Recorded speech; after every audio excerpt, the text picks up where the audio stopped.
Ang alas 4 na umaga. DZRH, magandang umaga Pilipinas. Sa DZRH Radio, DZRH TV at DZRH Online. Kasama si Kuya Angelo Palmones. Magandang umaga Pilipinas. Lunes tayo ngayon, 22 ng Abril 2024. Sa ulo ng ating mga balita, mapanganib na heat index naranasan sa 11 lugar sa bansa. Maliit na size ng itlog magpapatuloy dahil naman sa tag-init. Suporta ng mga ahensya ng gobyerno at mga lokal na pamahalaan sa National Crime Prevention Program hiniling ng Malacanang. Bagong Pilipinas Serbisyo Fair dinala sa Benguet, bahagi ng pangakong tuloy-tuloy na serbisyo ng Pangulong BBM. Army Major pinagbabaril sa loob ng kanyang tanggapan sa Bulacan. Smuggled na mga spiderlings na tinangkang ipasok sa bansa na harang ng Bureau of Customs. Kasama natin ang buong radyo natin FM nationwide, ang ating mga action radio station sa Luzon, Visayas at Mindanao. 91.7 BNFM Radio sa Cebu at 94.3 FM sa Jensan. Bagong balita, bagong impormasyon. Kasama si Kuya Angelo Palmones. Magandang umaga Pilipinas. 11,000! 11,000 na po ang nag-iintay na premyo sa ating mahiwagang tunog. 11 lugar naman sa bansa ang nakaranas ng Dangerous Heat Index kahapon, araw ng Linggo. Umabot ng 44 degrees Celsius ang naranasang heat index sa Borlan, Palawan, gayon din sa Puerto Princesa City.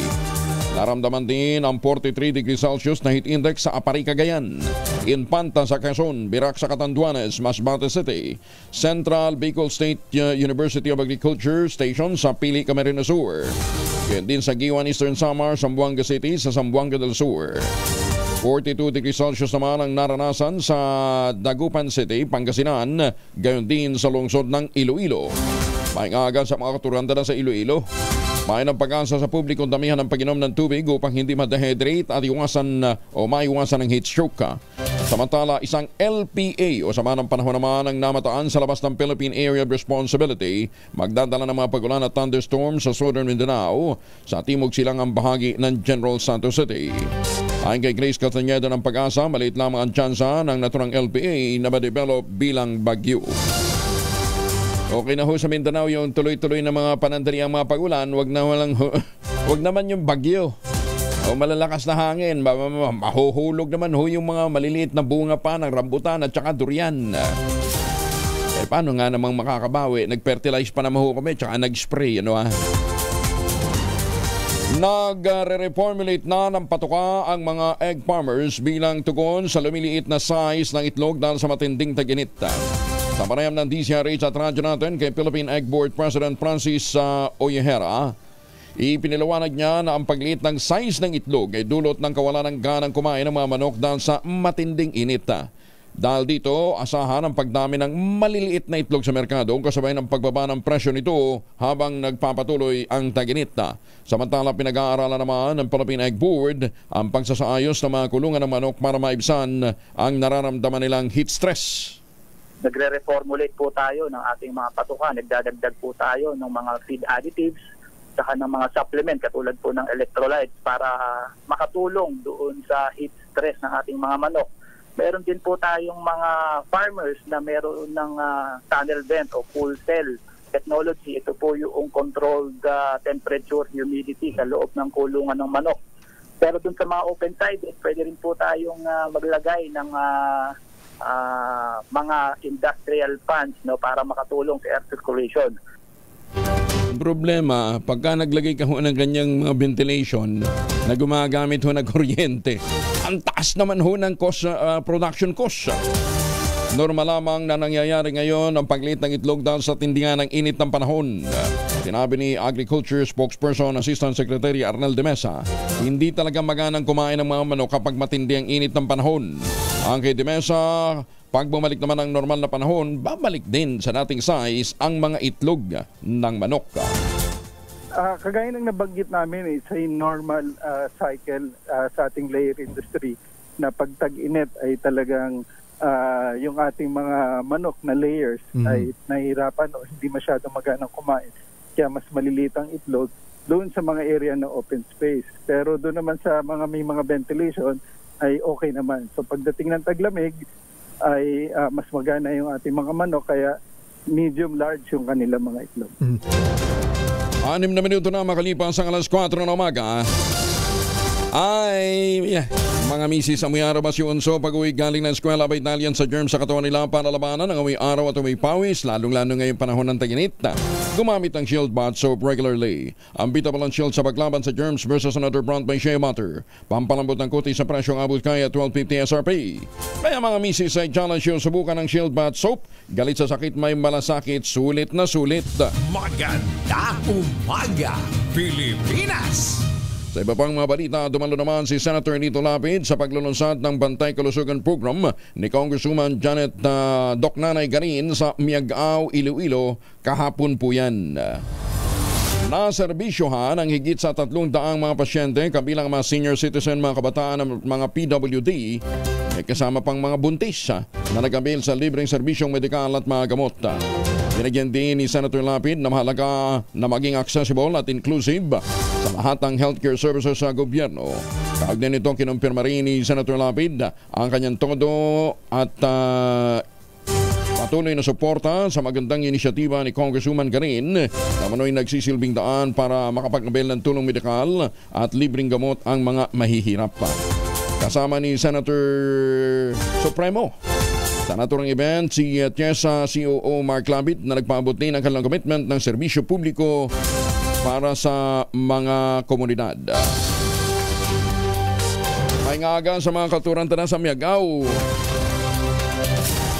And speaking of mga komadrona, ngayong araw na ito ay nagsisimula pong magdagsaan ang mga komadrona dyan po sa Davao. Bahagi po ng 25th National General Assembly. Ang tema ay embracing the silver lining of midwifery profession. Rise up, look forward, shine. Gaganapin simula bukas April 23 hanggang 25 sa SMX Convention Center sa Davao City. Habol na ho kayo, nananawagan ho ang PLG-PMI sa lahat ho ng mga miyembro ng grupong ito ng mga komadrona maging bahagi sa taunang selebrasyon.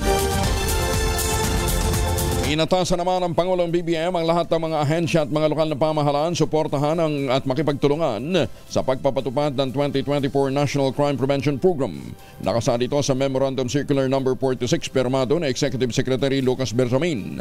Line ng programa ng DILG na magpatupad ng cross-cutting strategies para mas ligtas sa mga komunidad at maprotektahan ang karapatan ng mga Pilipino. Gayon din ang pagpapababa sa krimen upang magtuloy-tuloy ang pag-unlad alinsunod sa Philippine Development Plan 2023-2028. Naglabas na ang Pangulong BBM ng serye ng mga kutusang tutugon sa malalang trapiko sa bansa, partikular na sa Metro Manila. Sinabi ng Pangulo na kabilang dito ang Executive Order No. 56 na naglinimita sa paggamit ng protocol license plates. Ganyan din ang Administrative Order No. 18 na nagmabawal sa mga opisyal at mga personal na gobyerno na gumamit ng wangwang, mga blinker at iba pang signaling device. Ayon sa Pangulong Marcos, tinatrabaho ng gobyerno ang komprehensibo at holistic plan para mapahusay ang transport system sa Metro Manila at matugunan ang traffic congestion. After carefully considering your suggestions, I'm happy to announce a series of initiatives aimed at speeding up our traffic solutions para naman mapaganda ang buhay ng bawat Pilipino. For transparency and accountability, I took action through Executive Order No. 56 regulating the license plates of government officials. Binabawi na natin ang mga special plate number na expired na at inaabuso ng iilan. Ipinag-utos din ng Pangulong BBM ang pag-alis ng non-tariff barriers sa importation ng mga agricultural products. Lain itong masiguro ang sapat na supply at matugunan ang pagtaas ng domestic price sa mga bilihin. Sa ilalim ng Administrative Order No. 20, inaatasan ng Pangulo ang Department of Agriculture, Department of Finance at Department of Trade and Industry alisin ang mga balakid sa hindi binubuhisang mga produkto.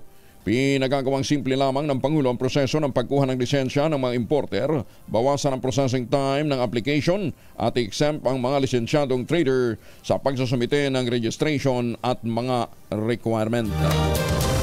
Dinala naman ni si Speaker Martin Romualdez ang bagong Pilipinas Servicio Payer sa Benguet bitbit ang 412 million pesos na halaga ng cash assistance at iba pang serbisyo para sa may 80,000 na mga benepisyaryo. Ayon kay Romualdez, ang BPSF ay isang pagtupad sa pangako ng Pangulong Bongbong Marcos noong tumatakbo pa lamang ito sa pagkapangulo na ilalapit ang serbisyo ng gobyerno sa mga hihirap na mamamayang Pilipino. Sinabi ni Romualdez na hindi titigil ang pamahalaan sa pagbibigay ng tulong sa mga mahihirap at pagdadala ng serbisyo ng gobyerno sa mga lalawigan. Nasa 70 ahensya ng gobyerno din ang lumahok sa naturang Servicio Payer na naghatid ng 326 na iba't ibang serbisyo sa mga taga-Benguet, kasama ang 261 million pesos na halaga ng cash assistance.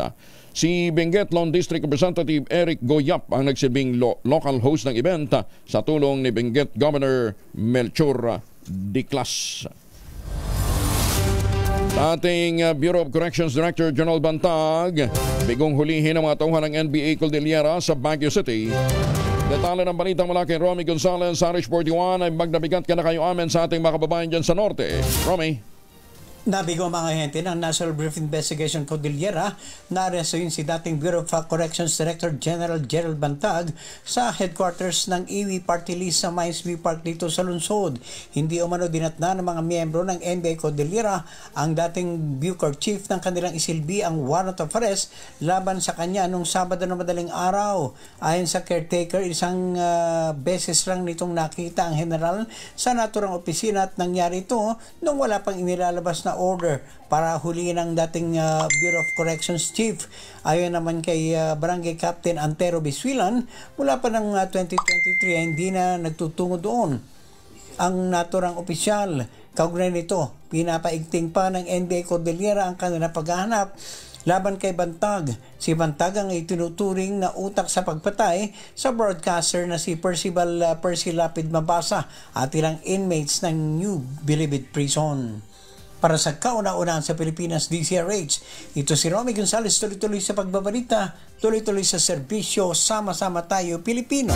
Maraming salamat Romy, Just Agina. Naharang naman ng Bureau of Customs Noy Aquino International Airport ang pagpasok ng mga smuggled na spiderlings sa Central Mail Exchange Center noong nakalipas na linggo. Batay sa isinagawang inventaryo, 84 na buhay na mga spiderlings ang na-recover sa package na unang pinagdudahan nang dumaan ito sa x-ray screening. Galing ang package sa Poland, diniklarang origami products at nakakonsign sa isang address sa Binyan, Laguna. Ang tangkang smuggling ng buhay ng mga spiderlings at isa umano sa mga paglabag sa Customs Modernization Act. Gayon din paglabag sa Wildlife Resources Conservation and Protection Act. Pinuri naman ni Customs Commissioner Benveniro Rubio ang mga tauhan ng ahensya sa kanilang dedikasyon sa pagganap ng kanilang tungkulin. Sa lahat naman kasi ng origami yun ang gumagalaw. E di huli. Ay mga mamis, pwede ho tayong mag-laundry day today. Kunoto ka ba kapag makapit, madikit at malupit ang mancha? All you need is Pride. Mapapahirapan ang self-con sa Pride. Easy at worry-free naman ang laundry. Sa triple stain away formula, tanggal ang matitinding mancha based on test sa chocolate, mud and sambo non cotton. Gawa po ito ng ACS. Alas 4:15, patay ang isang opisyal ng Philippine Army matapos pagbabarilin sa loob ng kanyang opisina sa Angat, Bulacan. Kinilala ang biktima na si Major Dennis Naduha Moreno, 41 anyos, kasalukuyang nakatalaga sa Armed Forces Rascom General Headquarters. Ayon sa sekretary ng biktima na nakasaksi sa naturang panamamaril, nasa loob ng kanyang tanggapan si Major Moreno nang biglang pasukin ng hindi pa nakikilalang suspect at pinagbabaril ng paulit-ulit. Mabilis na tumakas ang suspect sakay ng isang itim na motorsiklo. Isinugot pa ang biktima sa Twin Care Hospital, ngunit kalaunan binawian din ang buhay. Nag-activate na ng flash alarm ang Bulacan Police at nagsisimula na rin ang dragnet operation para mahuli ang suspect. 13 katao naman na potensyal na victim ng trafficking in person patungo sana ng Malaysia na-rescue sa Bonggao, Tawi-Tawi. Detalye na balitang mula kay Jun Di Makotak, Aris 19. Assalamualaikum, Jun. Alay kamasalam ko yang Angel. Naharang ng Joint Elements ang 13 katao na nakatakdang bibiyahe via Backdoor Channel patungong Sabah, Malaysia na hinihinalang potential victims ng trafficking in person mula sa Zamboanga City. Sa report mula sa Probar Information Office, matapos makatanggap ng report agarang bumuo ng Combined Forces ang 1st SOU Maritime Group at nakipag-ugnayan sa 1st Tawi-Tawi PMFC Sea Marshal Unit, Southwestern Mindanao, Coast Guard Central Station Tawi-Tawi, kasama ang PCTC WMPO, Nika Barm, LGU Elcat, Vauci at Bongao Municipal Interagency Committee Against Trafficking. Lulan ng MV Everqueen of Asia ang mga biktima mula sa Zamboanga City pagdating ng Bongao, agarang binerify ng responding teams ang information at natumbok ang 13 katao na nakatakda na sanang ipupuslit ng Sandakan, Sabah, Malaysia na pawang walang maipakitang anumang legal na dokumento. Kasalukuyang nasa pangalaga ng LGU Bongao sa umagitan ng Ministry of Social Services and Development, ang mga biktima na ilalim na sa counseling, assistance at itong stress debriefing bago ibabalik sa kanilang mga lugar na pinanggalingan habang masusing inaalam ng otoridad kung sino o anong grupo ang responsable nitong human trafficking sa Zamboanga City. Tinapurihan naman ni Probar Acting Regional Director Police Brigadier General Prexy Tanggawon ang lahat ng units involved sa mabilisang response upang masagip itong mga potential victims ng human trafficking sa magitan ng Backdoor Channel sa bansa. Mula sa kaununahan sa Pilipinas, DZRH, ako si RH19, June Di Makutak. Tuloy-tuloy sa pagbabalita, tuloy-tuloy na serbisyo. Sama-sama tayo, Pilipino. Sukran, John. Maganda umaga, Pilipinas! Personal na nakiisa naman si Senator Bongo ang chair ng Senate Committee on Health sa pagdiriwang ng World Liver Day sa Philippine Children's Medical Center sa Quezon City. Ayon kay Senator Go, ang Pediatric Access to Liver Transplant o PASLIT program ay naging matagumpay. Sinimulan ito noong pang-administrasyon ng dating Pangulong Digong Duterte. Sinabi ni Senator Go na alinsunod ito sa kanyang advokasya para sa pinabuting serbisyong pangkalusugan, lalong-lalo na sa mga mahirap at mga may sakit sa atay tulad ng biliary atresia sa bansa. Bigyan natin ng pag-asa ang ating mga kababayan, lalong-lalo na po yung mga mahirap. Magtulungan po tayo. Alam mo, sobrang kawawa yung mga bata kanina, nakikita natin. Tulungan po natin sila, bigyan natin sila ng bagong pag-asa. At ako po'y masaya ngayong araw na ito na nakita ko may mga success stories po ng nagkaroon po ng biliary atresia 5 years ago. Ngayon po magaling na at meron pong dalawa na naging produkto po ng PASLIT program. Dito lang po yan sa Pilipinas, itong PASLIT program between Medical City, between PCMC and DOH. Meron po dalawang pasyente na naging success story. Nakakatuwa. Kahit sumisikip ang dibdib ko na makita yung mga pasyente kanina, pag nakikita mong may success story po, nakakaluwag po ng dibdib. Doon naiyak talaga ako kanina makita sila na yung mga pasyenteng naninilaw. At least, we give them hope. Nabigyan po natin sila ng pag-asa. Kaya nga po ang tema ngayon, Array of Hope, Lease on Life. Parati po ako dito sa PCMC noon. Dami talagang mga lumalapit na naninilaw na mga bata.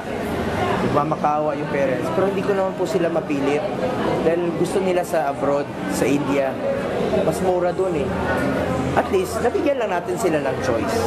Meron na silang pagpipilian na pwede silang magpagamot dito sa Pilipinas. Marami tayong magagaling na doktor. Marami tayong mga capable doctors na pwedeng mag-opera, maggamot. Meron tayong mga magagandang pasilidad tulad ng PCMC at may mga private hospitals naman tulad ng Medical City.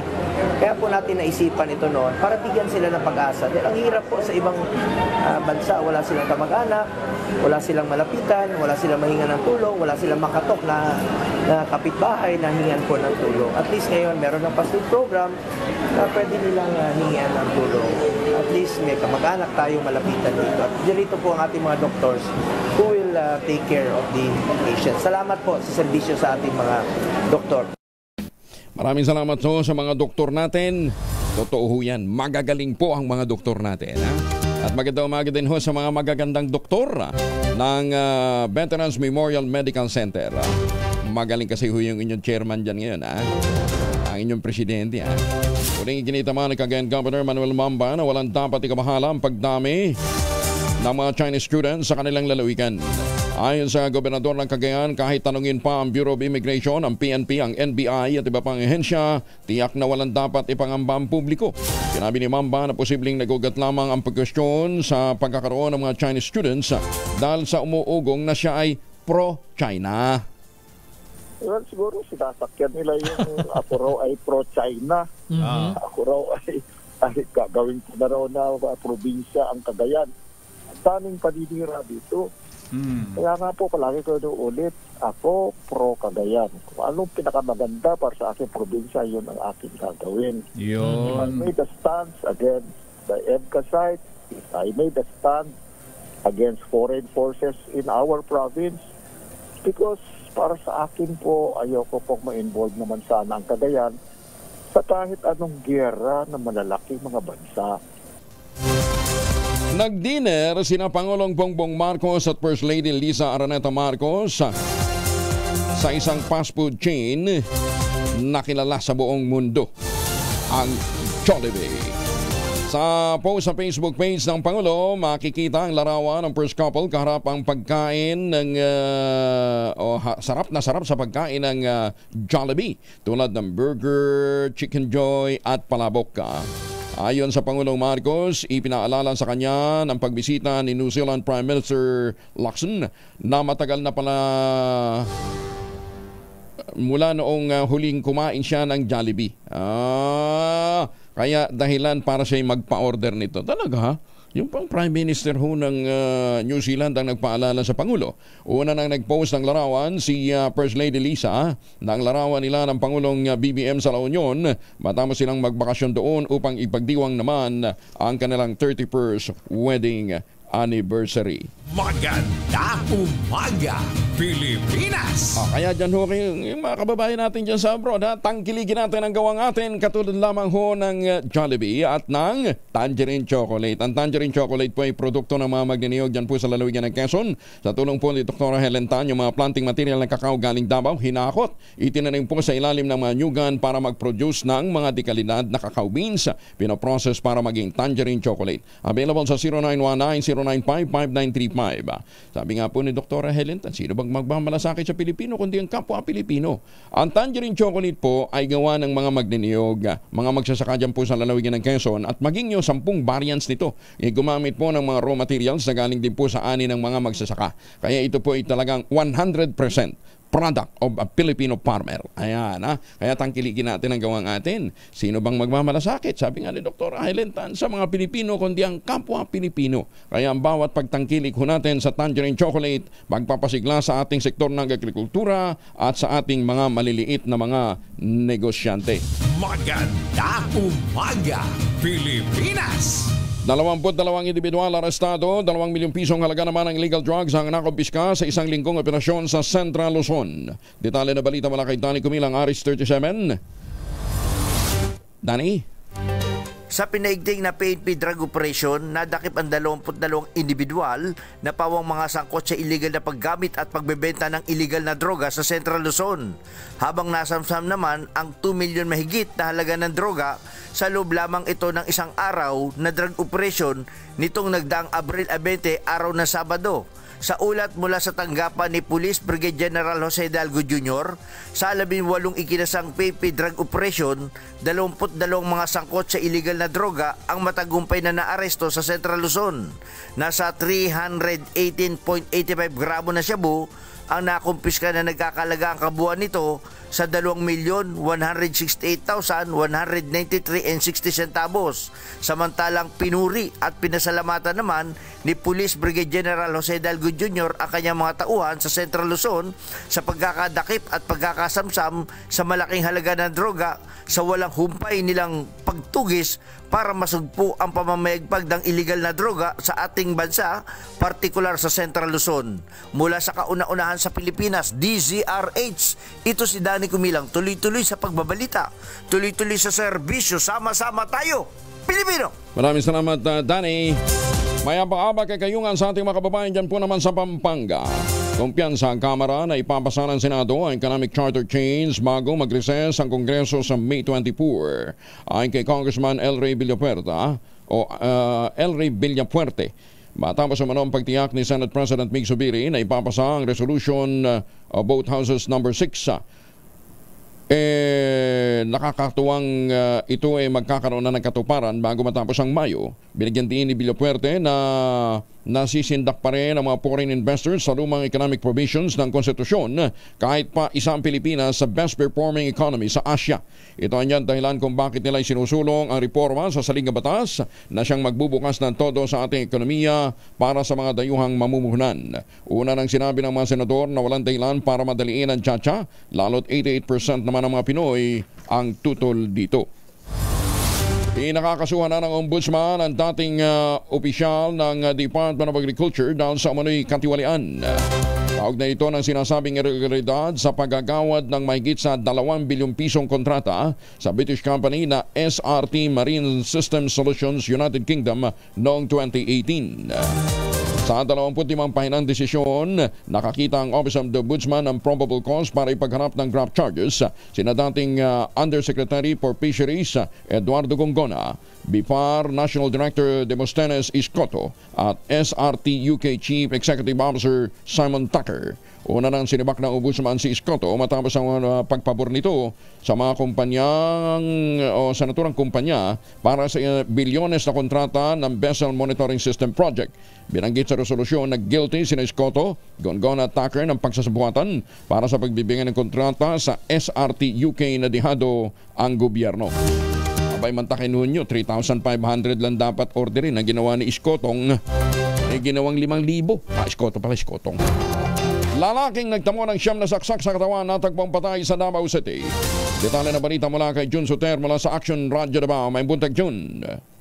Natagpuang nakahandusay ang isang lalaki sa isang kondominium sa Daang Maharlika, Bahada, Davao City alas 5:30 ng umaga, Abril 21, 2024. Ayon sa report, isang call center agent na si Miss Ria ang nakita sa isang lalaki na nakahandusay sa sahig na duguan at pinaniwala ang nagpagkamatay. Ngunit ang suriin ng mga otoridad na pag-alamang may siyam na saksak sa iba't ibang bahagi ng katawan ng biktima na naging sanhi ng kanyang kamatayan. Ayon kay Police Major Marvin Hugos, Station Commander ng Bahada Police Station 18, posibleng pinatay ang biktima at hindi nagpakamatay dahil sa dami ng saksak sa katawan. Hindi nakuha ng kapulisan ang pagkakakilanlan ng biktima at walang nakakilala sa kanya sa lugar na iyon. Sa ngayon, patuloy pa rin ang investigasyon ng kapulisan. Mula sa Action Radio Davao, Jun Soter para sa kauna-unahan sa Pilipinas, DZRH. Tuloy-tuloy sa pagbabalita, tuloy-tuloy sa serbisyo. Sama-sama tayo, Pilipino. Maganda umaga, Pilipinas! Maganda umaga sa mga taga-Sariaya, Quezon. Alam ba ninyo si Jericho Rosales excited nang magbalik telebisyon? Sino nga ba ang kanya magiging leading lady? Definitely hindi si Manu Cabral kasi ayaw niyang umabsent. Ayan na. Dahil ng balita mula kay Morley Alinio. Morley, good morning. Sobrang excited na sa kanyang pagbabalik teleserye ang aktor na si Jericho Rosales. Well, almost 6 or 7 years ding nawala sa pelikula at sa telebisyon ang naturang aktor. At sa kanyang TV comeback, gagawa siya ng proyekto sa ABS-CBN. Sisimula na raw ang pagtitiping nito. Pero ang tanong, sino ang kanyang makakasama? Sino ang kanyang leading lady? Usap-usapan lang ito ha. Posibleng si Catherine Bernardo daw ang makasama ni Jericho Rosales sa kanyang pagbabalik telebisyon. Well, kung sa bagay, efektibo naman kung magsasama si Catherine at itong si Jericho Rosales dahil una tigit sa lahat ay may mga chika na nagkakamabutihan na ang dalawa. Well, aabangan natin ito. Tututukan natin ito. Kung si Catherine Bernardo nga ba ang magiging leading lady ni Jericho Rosales sa kanyang pagbabalik sa ABS-CBN. Yan ang ating DZRH Showbiz Status News. Ito po ang inyong RH47, Morley Alinio. Tuloy-tuloy sa pagbabalita, tuloy-tuloy sa serbisyo. Sama-sama tayo, Pilipino! Babu! Maraming salamat, Morley. Mayroon tuloy man ang pagbabalik telebisyon ni Jericho. Tuloy naman din ang pagtanggap ng PAGCOR ng inyong mga entries para sa PAGCOR Photo Contest 2024 at tatagal yan hanggang July 31, 2024. Ipadala na ninyo inyong mga entries at manalo ng malalaking premyo. Ang tema ho ay Harvest Time. Dalang layunin ng PAGCOR Photo Contest 2024, ipakita ang husay, pagsisikap at galing ng mga magsasaka, mga mangingisdang Pilipino at iba pang nasa sektor ng agrikultura para ma-achieve natin ang food security. Ayon kay PAGCOR Chair at CEO Altenco, dinagdagan pa nila ng kategorya ngayon. Drone category o mga larawang kuha mula sa impapawid gamit ang mga drone camera. Pero syempre, nandyan pa rin ho yung conventional category at saka yung mobile category. 2.23 million pesos po ang total prizes dahil yung 8 mananalo sa conventional category tatanggap ng tig 100,000 pesos, 8 naman sa drone at saka sa mobile category tatanggap ng tig 50,000 pesos. Ang mga pwedeng sumali 16 years old and above at ang mga entries ay dapat kuha mula August 1, 2023 hanggang July 31, 2024. Ang mga entries po ninyo ipadala ho ninyo sa www.pagcor.ph/photocon 2024. Maganda umaga, Pilipinas! 32 na makaliban sa alas 4 na umaga. Hihintay na premyo sa ating mahiwagang tunog. Mahiwagang tunog. Ang clue ngayong araw na ito, yung isang item na ginamit ay singtigas ng bato. Ayan. Ang isang item na ginamit natin ay singtigas ng bato. Ayan, ang pakinggan ho ninyo. Ayan. Sundin ang tamang format ang pagdetext sa empty space, name slash, address slash, contact number slash at ang iyong sagot. Ipadala po ninyo sa 0919-282-6485. Isang beses lamang po maaaring mag-text sa ating text line gamit ang inyong mobile number. At sa lahat po ng ating mga online viewers, po pwede po rin kayo sumali. Basta i-share ho ninyo ang ating site. Ano ha? Makikita naman doon, di ba? Meron na doon, share badge. Ha? Sharer badge. Ay, may sharer badge. Pagka may sharer badge, matik. Qualified ho kayong sumali. Padala na ho kayo ng inyong sagot sa ating mahiwagang tunog at manalo ng worth 11,000 cash prizes. Kung kayo hinasa abroad, convert natin sa dollars. Bakit ba hindi? Di ba? O kayo nasa kayo, nandyan sa, halimbawa, nandyan ho kayo sa China. Convert natin sa RMB. Kung nasa Hong Kong kayo, convert ho natin sa Hong Kong dollars. Bakit ba? Hindi ba po pwede manalo yung mga nasa? Pwede na ngayon!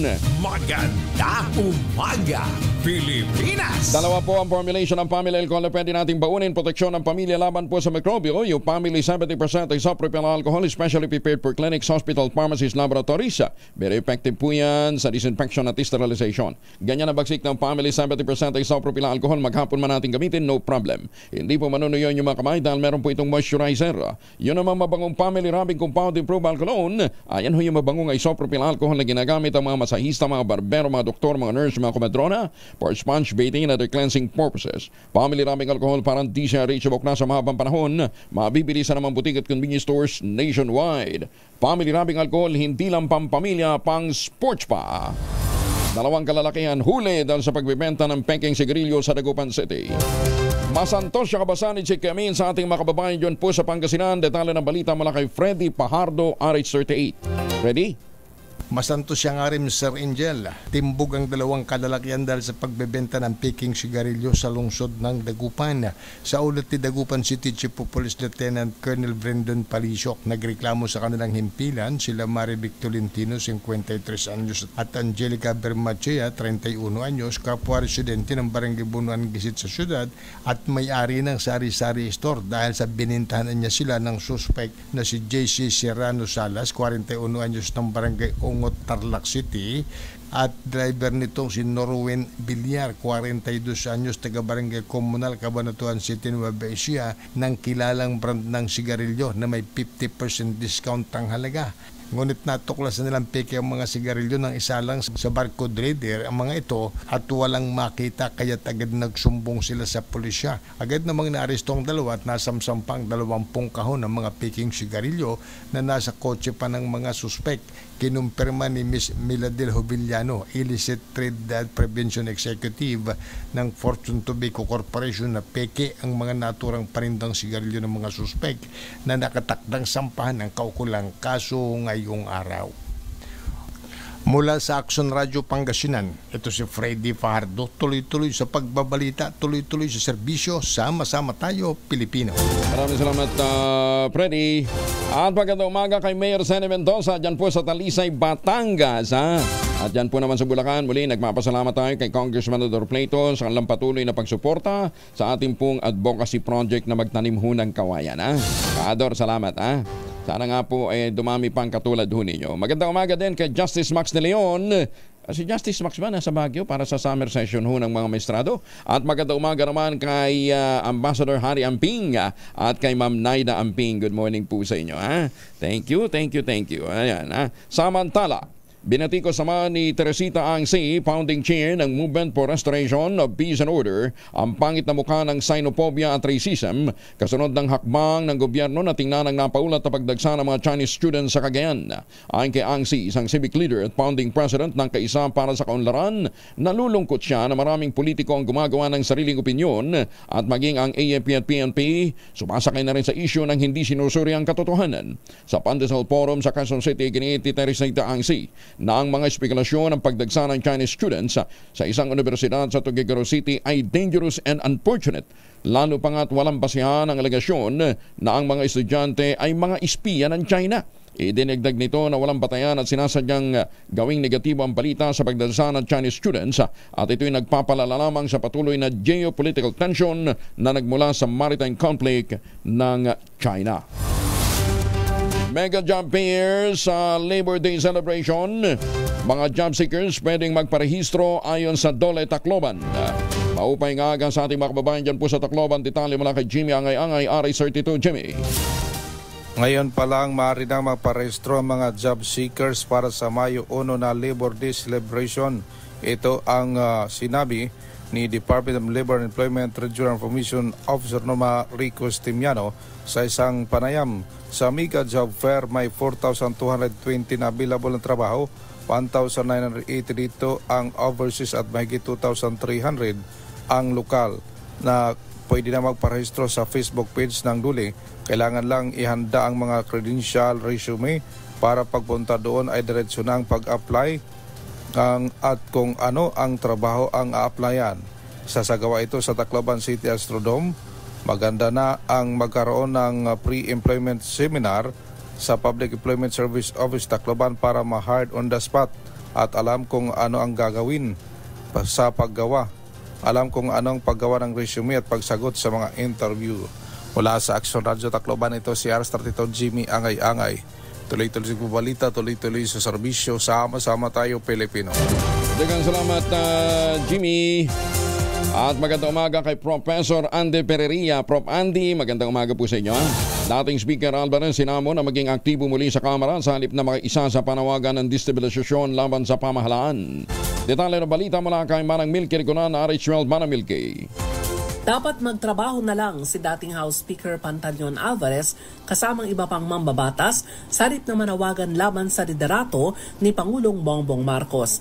Ayon kay La Union Representative Paulo Ortega, namimisan nila sa Alvarez sa mga sesyon sa plenaryo pati na sa mga committee hearings. Sabi ni Ortega, pwede namang idaan sa constructive discussion sa Kamara ang mahinaing ni Alvarez nang hindi kinakailangan manawagan ng pag-aaklas laban sa gobyerno.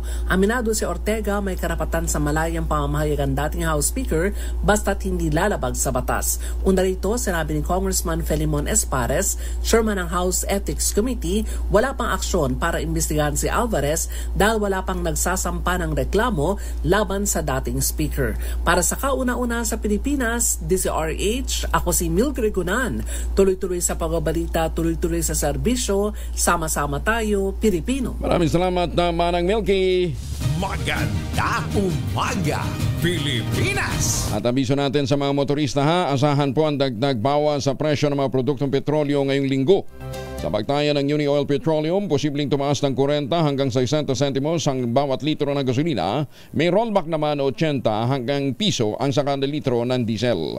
Ayon sa iba pang mga oil industry sources, posibleng mag-rollback naman ng 75 hanggang 115 per liter ang kerosene. Sa datos ng Department of Energy, umaabot na ng 9 pesos and 70 centavos ang year-to-date increase ng gasolina. 7 piso naman ang sa diesel, 2.25 sa bawat litro ng ng kerosene. Ito na ika-6 na linggo ng sunod-sunod na dagdag bawas sa gasolina at iba pang mga oil products dahil naman sa supply concern at geopolitical risk sa ibang bansa. Bibisita sa Pilipinas ang Emir ng State of Qatar na si Sheikh Tamim bin Hamad Al Thani ngayong araw. Inibitahan ng Pangulong BBM ang Qatari Emir para sa 2 araw na state visit. Ayon sa Presidential Communications Office, magpupulong ang dalawa sa Malacanang at kabilang sa inaasahang matatalakay ang iba't ibang regional issues. Target ding palakasin ang bilateral relations ng Pilipinas at Qatar, kabilang ang kooperasyon sa labor sector, climate change, kalakalan at pamumuhunan, enerhiya, seguridad, edukasyon at palakasan. Higit 1 dekada nang lumipas nang may bumisitang Qatari Emir sa Pilipinas. Dapat siguro yung mga mapupuyat sa pag-aabang sa pagdating ng Emir ng Qatar, uminom ng Ultabayo. Ano nga bang ginagawa ng Ultabayo? Ang Ultabayo po ang kaunahan ng postbiotic food supplement na rekomendado ng mga doktor at rehistrado sa Food and Drug Administration. Ayan ha. Tinutulungan ho tayo nito na labanan ang mga sakit, dala po ng puyat, pagod at stress na maaaring maka-epekto sa ating kalusugan, maging hadlang sa ating magandang paggising kinabukasan. Ang ginagawa po ng postbiotic na nasa Ultabayo, ina-activate po ang commander ng ating immune system. Pag pumasok na po yung tinatawag na plasmacytoid and district cell, pinagaganan nito ang sistema natin para maitaboy yung pong mga toxin sa ating katawan. Tapos pinapatulog tayo ng mahimbing para magkaroon tayo ng sapat na lakas sa kinabukasan. Kaya pagkagising ho natin, in the mood ka uli. Ayan, para bang, bumiyahe ka na malayo, no? Na-stranded ka. Pagkatapos from airport to airport pinabalik ka. Yan, mag-Ultabayo ka para pagkagising mo kinabukasan, ayos uli, pwede ka na uling tumabak sa bakbakan. Available po yan sa Lazada at Shopee. Hanapin lamang po ninyo na ang Ultabayo ay gawa ng Tioxy Self Ventures. Kung kayo po may mga katanungan pa, mag-text sa 0917-110-6580. Ayan ha. Dili kaya punta ho kayo sa Mercury Drug, sa iba pa hong mga pangunahing butika, para masiguro na maganda at dekalidad ang inyong mabibiling Ultabayo. Ulitin natin, available po yan sa lahat ng branches ho ng Mercury. Kung medyo naubusan man, baka sakaling mabilis lang ho yung turnover, pero definitely order ho uli yung Mercury Drugstore. Kasi ang dami nagre-reklamo sa atin dito. Ultabayo, ang kauna-unahang postbiotic food supplement na rekomendado po ng mga doktor, rehistrado sa Food and Drug Administration. Ayan, available po siya sa Amesco Drug, sa Pasmed Pharmacy, sa Curamed, pero definitely sa lahat ng mga branches ng Mercury, meron pong Ultabayo. Ganda Umaga Pilipinas! Abot kaya at dekalidad ng serbisyong pangkalusugan dapat palawakin ayon naman kay Senator Lito Lapid. Detalye ng balita mula kay Raymond Edpa sa RH28. Raymond. Maganda na may asahan ng ating mga kababayan na abot kaya at dekalidad na serbisyong pangkalusugan. Ito ang paniniwala ni Senador Lito Lapid kasunod ng kanyang pagdalo sa kick-off ng Bantay Kalusugan Program ni Iloilo Representative Janet Garin sa Miag-Aw, Iloilo. Binigyang din ni Senador Lapid na mahalaga na maging accessible at inclusive sa lahat ang healthcare services ng gobyerno. Naserbisyuhan ang mahigit na 300 mga pasyente kabilang ang mga senior citizens, mga kabataan, PWDs at mga buntis na nag-avail ng libreng serbisyong medikal at mga gamot. Inilahad ni Lapid na suportado nila ng kanyang anak na si Tiesa COO Mark Lapid ang magandang programa ni Congressman Garin dahil magbibigay daan ito para pagkaluban ng libreng tulong medikal at mga gamot ang mga mahirap nating mga kababayan. Para sa kauna-unahan sa Pilipinas, DZRH. Ito si Raymond Adbaas, tuloy-tuloy sa pagbabalita at tuloy-tuloy sa serbisyo. Sama-sama tayo, Pilipinas. Maraming salamat, Raymond. Pinuri naman ni Senator Bongo ang mga nagtapos ng Contact Center Service National Certificate to NC2. Yung pala meaning ng NC2. Contact Center Service National Certificate NC2 program sa E-Tech Global Training Academy sa Tacloban City sa Leyte. Ang nasabing programa ay binuo ng TESDA at mga call centers academy na suportado ng Senator Go kasama ang suporta din sa mga piling scholar. Dinisenyo ito upang ipakilala ang mga batayan ng pagtatrabaho sa call center.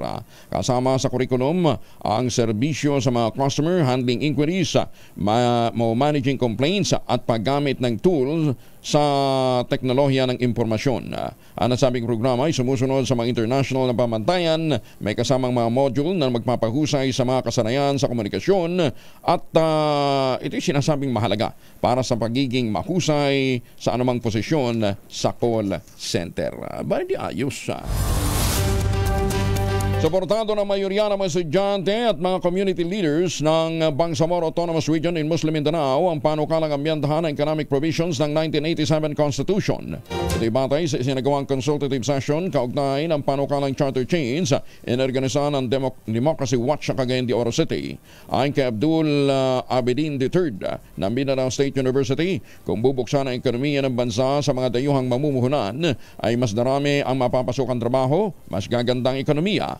Inihalimbawa pa ni Abedin ang karanasan ng Malaysia, Singapore, United Arab Emirates at BARM na nagbukas sa ekonomiya para sa mga dayuhang pamumuhunan.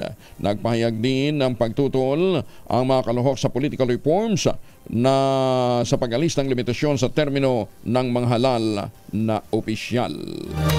Maganda umaga, Pilipinas! Si Attorney Romy Macalintal, isa pong magaling na election lawyer pero advocate din po ng karapatan ng mga senior citizen at mga PWD. Kasama na natin Attorney Romy Mac, magandang umaga po sa inyo. Thank you for joining us. Magandang umaga sa iyo, Angelo, at sa iyo mga tagapanood, tagapakinig. Marami pa rin ho ang hindi nakakaalam kasi na kahit online ka nagpa-reserve sa sa mga hotel, pwede mo pa rin ma-avail pala yung discount na entitled para sa mga senior citizen at mga PWD. Anong dapat gawin, attorney? Well, ay talaga naman kailangan na mabigyan ka pa rin ng diskwento kasi yung online reservation lang naman yun eh. Kung ikaw ay nagbabayad mismo dun sa hotel, dun kailangan mabigyan ka ng diskwento sapagkat ang sinasabi ng batas, we are entitled to 20% discount upon purchase of services or food. Diba? Okay. Saan ba tayo bumibili? Saan ba tayo nagbabayad? Diba sa hotel? So, kung sa hotel tayo nagbayad, entitled tayo. Kasi yung reservation lang naman yun eh. Pwede mo baka i-cancel yun eh. Okay. Samantalang pag kayo nagbayad, wala nang cancellation yun. Pero kung nagbayad ka online, wala na yun, matik na yun. Aba hindi. Kailangan yung online, mayroong portal yan. Dapat may apps yan na kung saan andun yung application ng 20% discount ng mga senior citizen. Kailangan mabibigyan. Ang katwiran kasi nung iba, yung mga online providers kuminsan nasa ibang bansa. Oo nga, kaya nga wala tayong kinalaman doon. We have nothing to do with it. Okay. Dahil sa yun ay kontrata yun noong provider na yun na nasa ibang bansa at saka noong local na hotel dito. Yan ay kontrata nila na wala tayong kinalaman dyan. Okay. Ang tawag na contract of adhesion. May mga kaso na tayong ganyan na sinasabi nga na anong kinalaman natin doon, anong kinalaman natin kung anong relasyon nila. O kaya naman, they are the agent ng hotel. So the obligation of the agent is the obligation of the principal. Na kung sakaling meron nga tayong 20% discount, ay dapat na binibigay sa atin yun. So dapat yun may link para ma-avail pa rin ng PWD at ng mga senior citizen. I see. So yun ang dapat hanapin pala. Oo, at saka isa pa, meron ng regulation dyan ang DTI na nire-require yung mga business establishments na yan na maglagay sila ng link na yung portals nila dapat mariwanag. Katunayan na magkaroon ng congressional hearing dyan sinabi mismo noong sa hotel sa House of Representatives na dapat kayong mga nagbibigay ng mga diskwento sa mga senior citizens dapat maliwanag yon dahil dapat senior friendly yung mga applications ninyo yon para madaling makita yan ng mga senior citizens. Or better yet, or better yet, doon ka na sa hotel magbayad. Di ba? Para ma-avail mo. Yes. Katulad ng isang kaso namin, sa hotel nagbayad, ayaw magbigay ng diskwento, naka-promo na daw sila. Sabi namin tapos sinasabi nila daw reservation ginawa sa ibang agency. Sabi namin, wala kaming kinalaman dun sa agency na yun sapagkat yun ay kontrata ng agency at saka ng hotel na hindi naman nalalaman ng isang customer. hindi naman alam ng mga customer kung ano yung mga agreement nila roon. Ang nalalaman natin mga customer, meron tayong 20% discount the moment na magbayad tayo doon sa hotel mismo. Ayan. Kaya yun ang sinasabi namin na dapat meron pa rin 20% discount yan. Yan ang nangyari diyan sa isang kaso namin ngayon na nakapending na kung saan yung presidente ng nasabing hotel ay nagpiensa na at na nagkaroon ng warrant of arrest, nagpiensa at ngayon ay patuloy ang hearing ng criminal case. Criminal case. Sige kayo, mademanda kayo, ma-issue din kayo ng warrant of arrest, lagot kayo. Oo. Malaking kahihiyan yan. Kapag napakalaking hotel, hinihingi ko lang naman doon ng kliyente namin, mag-donate na lamang kayo sa mga senior citizens organizations. Kaya ayaw nila. So, tinuloy ang kaso. Kaya ngayon, yun, nakapending ngayon. At saka meron kaming motion to cancel yung business permit nila. Okay. Kasi yan that's one of the penalties. Attorney, dito naman tayo sa eleksyon. May desisyon ang Supreme Court. Ang sinasabi ng Supreme Court, na-violate nga yung mga karapatan ng Smartmatic nung hindi sila i-qualify o disqualify sila sa pagsali sa bidding. Anong mangyayari dito? Kasi nagdidemand din ho ngayon yung Smartmatic, hindi naman Smartmatic, meron isang grupo na tawag dito, mag-issue ng TRO ang Korte Suprema. So, ano mangyayari? Madidelay ba ang eleksyon? Kung maapektuhan ba yung preparasyon sa eleksyon? Kung halimbawang ito bigyan ng due course? Hindi naman maapektuhan na yun kasi sinasabi ng Supreme Court sa kailang decision, yung bagamat yung disqualification ay na-reverse. Ang sabi ng Supreme Court, it is a prospective in application. In other words, hindi apply kayo kundi sa mga susunod na halalan pa na magkakaroon ng bidding. So in other words, hindi na maaaring makancel yung mga na-approve na bidding doon sa MyRU system. Kaya hindi naman nagkaroon ng TRO doon. Wala namang TRO na in-issue laban doon sa kontrata ng Comelec at saka ng MyRU o MIRO systems na yon. Kaya tuloy na lamang yung preparation doon. Okay. Attorney, teka muna, pahabol pa. Yun daw bang discount na yon sa mga senior covered Meralco at saka mga water distributor? Water concessionaire? Yes. Oo, meron doon. At yung mga para sa mga senior citizens. Meron 5% discount tayo. At saka sa tubig at saka sa kuryente. At meron pang may additional na ngayon. Meron ng panukalang batas na ginawang 10% instead na 5% lamang. Pero medyo may cuts lang doon sa batas na yan dahil sa sinasabi, provided the consumption does not exceed 100 kilowatt hours or 30 cubic meters of water. Sinasabi ko, mali naman yan, kako. Dapat we are entitled to the first 100 kilowatt hours or to the first 30 cubic meters. O nga naman. Bakit hindi yung first? Kasi pagdating mo ng 101, wala ka lang diskwento kasi over ka na ng 100. Sinulatan ko na si Speaker Romualdez dyan. Okay. Si Chairman Salceda. Sana ma-interview sila. Sige. Hindi naman sumasagot Akala ko naman pag sinulatan natin ito sasagot sa mga seniors. Sige. Hanggang kayo walang sagot. Follow up ho natin. Attorney, maraming salamat Thank you. Maraming salamat.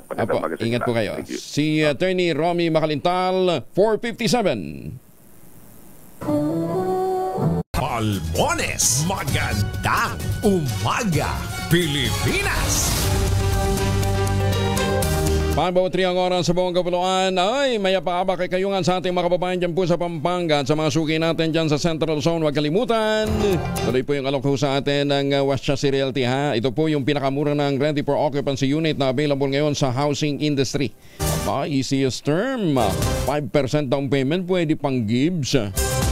Ito pa rin ang pangarap na magkaroon ng sariling bahay sa presyong abot kaya. At kung ngayon ho kayo bibili at magpapreserve, tatawag sa 0996-501-5555 o dili kaya sa 0947-434-5555. Pwede kayong bumiyaya ng libre sa mga Asian destination kung saan tatama ang inyong lucky dart. Pwede ho kayong bumiyaya ng libre papunta ho ng Japan para magpunta ng Sakura Festival. O dili kaya ay Hong Kong, Singapore, Taiwan o dili kaya sa Thailand. Ito pa rin ang pangarap magkaroon ng sariling bahay sa presyong abot kaya 0996-501-5555 o 0947-434-5555. Alam ba ninyo kahit naoperahan para sa paa, si Bong Revilla, itutuloy pa rin daw ang paggawa ng action movies. Detalye na balita mula kay Gorgie Rula. Gorgie, good morning. Pagkatapos ng operasyon sa Achilles tendon ni Senator Bong Revilla, pinayuhan siya ng doktor na hindi niya pwedeng itapak ang kanang paa niyang inoperahan. Pagkatapos niya itong ipahinga, kailangan niyang i-therapy ng 3 hanggang 5 buwan. Pero nilinaw ng senador-aktor na natuloy pa rin ang trabaho niya kahit nasa ganyan siyang kalagayan.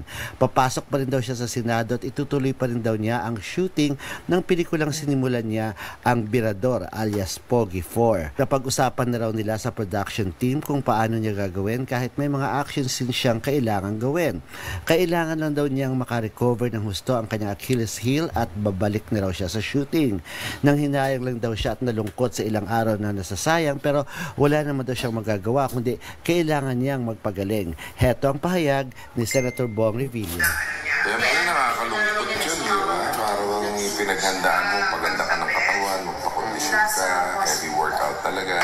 Lahat ginagawa ko Iyan ang pahayag na Senator Bong Revilla at matindi ang casting nitong pelikulang sinimulan niya at sana raw ay umabot sa deadline ng Metro Manila Film Festival o baka sa playdate nito na November 30. Mula sa kauna-unahan sa Pilipinas, DZRH, ito po si Gorgie Rula, tuloy-tuloy sa pagbabalita, tuloy-tuloy sa serbisyo, sama-sama tayo, Pilipinas. Magandang umaga, Pilipinas! Maraming salamat, Gorgie. Samantala, kasama na natin si Governor Manny Mamba ng Cagayan. Gov, magandang umaga po sa inyo.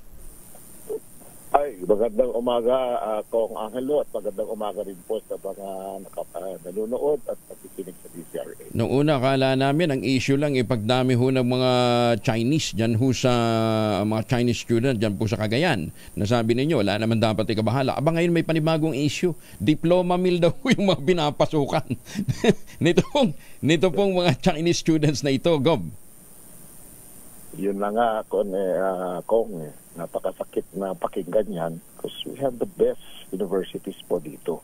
Mm-hmm. And we are producing top-notch na mga po, mga engineers, mga paramedicals, even medicals. No, ganun din po sa teaching, criminology. Ang gaganda ho ng mga eskwelahan namin dito and we are so proud of that. Tapos, dapat naman sana tanungin muna nila, i-prove muna nila bago sila magpalabas ng mga ganyan.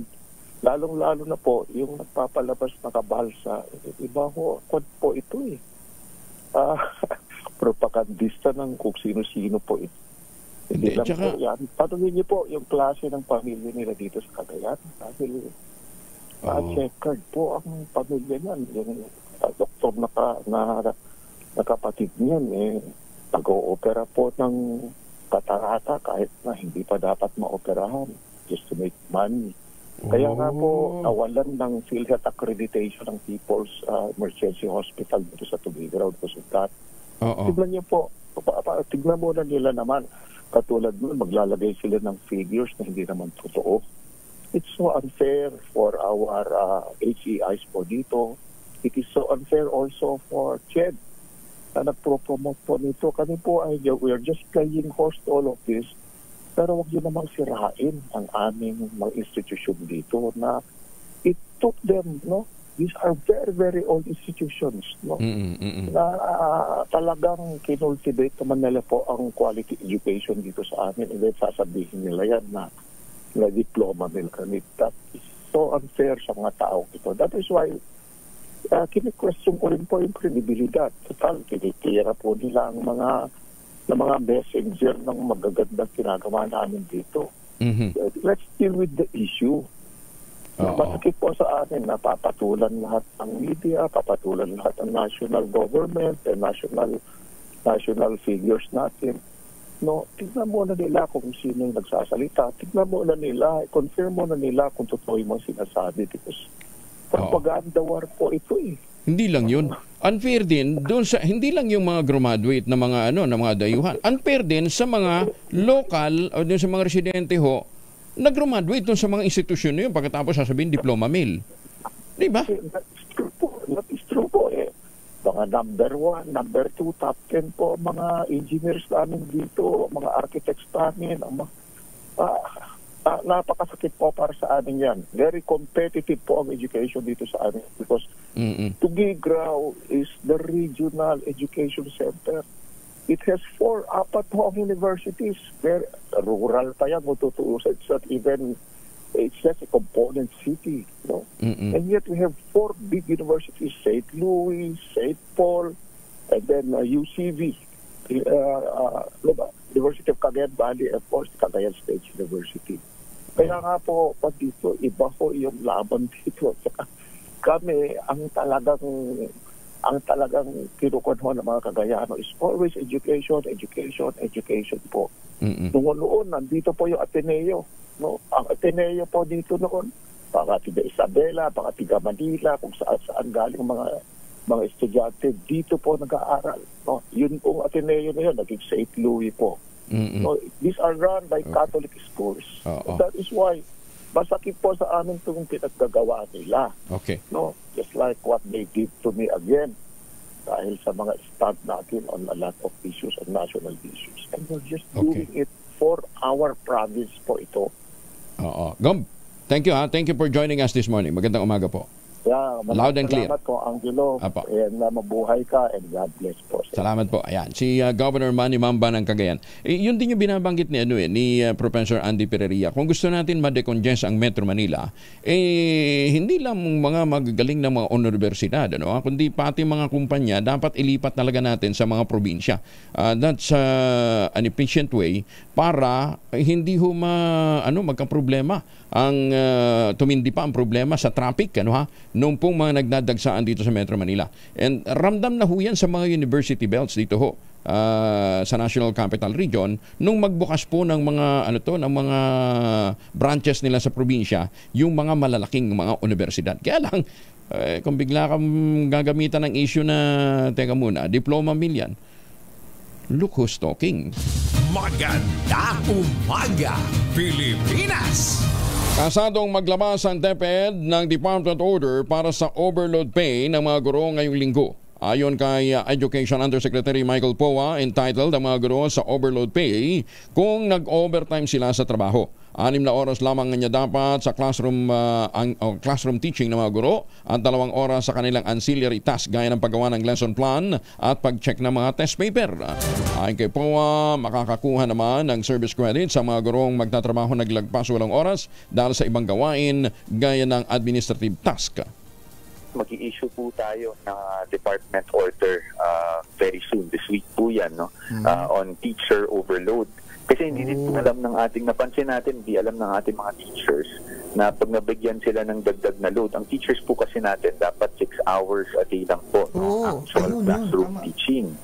Ngayon kung lumampas po sila dyan, napansin natin na baka hindi nila alam na entitled sila sa teacher overload. So we will be coming out with a policy on teacher overload. Pwede nilang gawin whether they are inside or outside the premises of the school. Malabo namang ibalik ng Department of Education ang lumang school calendar sa susunod na pasukan. Ayon pa rin kay Undersecretary Michael Poa, makukompromisa ang pahinga ng mga estudyante at mga guro kung bibilayin ang pasukan sa Hunyo. Ipinunto pa ni Poa na mula orihinal na Hunyo, iniklaan na lamang ngayong Mayo at 31 ang school year 2023-2024, kaya July dapat na magbukas ang susunod na pasukan. Pero sinabi ng opisyal, kukonsulta muna ang DepEd kay Pangulong Bongbong Marcos kung anong opsyon na gusto nito sa naturang usapin. At sa totoo lang, hindi magiging abrupt yung ating pagbabalik dahil nga we have to consider not only the number of school days, but also, siyempre, yung pahinga. Nasabi nga namin sa isang statement namin na tayo to ay siyempre magkukonsulta rin sa ating Pangulo kung meron siyang ibang option na gustong magawa ay baka mapag-usapan po natin soon. Now, whether may babalik ka agad o meaning maaga tayo magbubukas for 2024, hindi na po mangyayari po siguro yan dahil talagang gipit na tayo sa panahon. And ang mangyayari yan, mawawalan ng break yung ating mga learners at pati yung ating mga teachers. Umapila naman si Senator Amy Marcos na tigilan na ang laganap na illegal quarrying sa Laguna.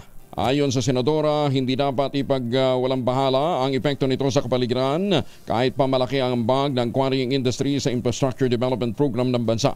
Idiniin pa ni Senator Amy na mahalaga salik sa ekonomiya ang quarrying industry, dapat pa rin ipatupad ang mga striktong mga polisiya rito.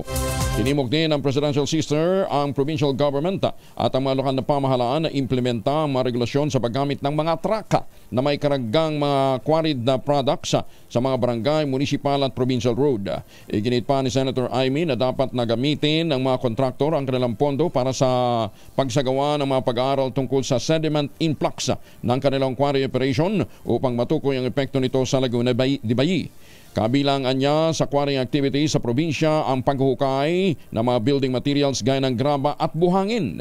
Sinabi pa ni Senator Amy na nagresulta ng paghihirap ng mga Pilipino ang kakulangan ng konkretong plano para sa quarrying operations. Ay, Senator Amy, pakichilip din ho itong nangyayari dyan sa Biak na Bato sa San Miguel, Bulacan. Ha?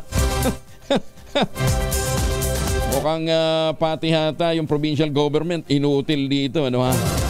Mga wiper boys na sa pilitang naglilinis ng windshield sa mga sasakyan dumaraan sa kalsada. Ayun, pinagdadampot sa QC. Detalye na balita mula kay Bal Gonzales, RH by Bal.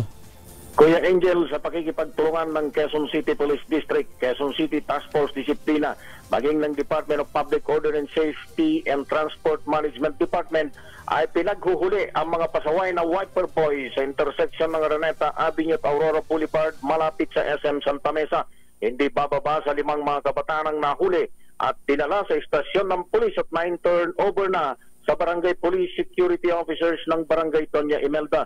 Ang aksyon ng Quezon City Government at QCPD ay kasunod ng reklamong natatanggap sa mga motoristang humihinto sa traffic lights na sa pilitang nililinis ang windshield ng kanilang mga sasakyan sa kamaniningil ng bayad. Sabi ng lokal na pamahalaan, patuloy nilang babantayan ang mga kalsada ng lungsod upang matiyak ang kaayusan at kaligtasan ng mga motorista maging ng mga pedestrian. Para sa kauna-unahan sa Pilipinas, DZRH, ako naman, Val Gonzales, tuloy-tuloy sa pagbabalita, tuloy-tuloy sa serbisyo. Sama-sama tayo, Pilipino. Maganda umaga, Pilipinas! Salamat, Val. Ang problema kasi, minsan, gusto mo mang ambagan, tulungan yung mga windshield boys na ito. Ano ha? Baka mamaya madali ka pa ng hold-upper pag nagbukas ka ng salamin, lalong-lalo na bandang madaling araw. Delikado. Yung iba, pasuway talaga. Guguhitan yung sasakyan mo pag hindi ka nagbigay Buti na lang umaksyon na rin ng pulis, ha? Huli man daw at magaling, huli pa rin. Pero thank you pa rin, just the same, ha? At para sa mga may lakad, 2 formulation ng family alcohol na pwede nating pagpilian. Yung family 70% isopropyl alcohol, especially prepared for clinics, hospital, pharmacies, laboratories. Pero okay na okay din po yan sa mga households. Very effective sa disinfection at sterilization. Ganyan na bagsik ng family 70% isopropyl alcohol. Maghapon man natin gamitin, no problem. Hindi po yung ating mga kamay dahil meron po itong moisturizer. Yun namang mabangong family rubbing compound improved alcohol. Ayun ho yung mabangong isopropyl alcohol na gamit ho ng mga masaista, mga doktor, mga nurse, mga barbero, mga kumadrona, mga nurse. Anong nurse? Gamit po for sponge, bathing, and other cleansing purposes. Family rubbing alcohol parang DZRH sa bukna sa mahabang panahon. Mabibili sa namang butik at convenience stores nationwide. Family rubbing alcohol, hindi lang pang-pamilya, pang-sports pa. Flash Report. Flash Report! Ako, may sunog sa Pasig City. Nandun si Edniel Parosa, RH52. Edniel? Ng residential area sa Barangay Rosario ito, Kuya Angel, sa lungsod ng Pasig ngayong umaga. Nakataas na sa 2nd alarma ang sitwasyon sa pagtupok ng apoy. Wala pa kaninang pasado alas 5, partikular na nasusunog itong bahagi ng West Bank Road, sakop nga ng Barangay Rosario sa Pasig City. Ako ay magsasagawa pa ng follow-up report para sa kauna-unahan sa Pilipinas, DZRH. Ito si Edniel Parosa. Tuloy-tuloy sa pagbabalita, tuloy-tuloy sa serbisyo. Sama-sama tayo, Pilipino. Maraming salamat, Edniel. Maganda umaga, Pilipinas! 18 makalipas ang alas 5. Champion!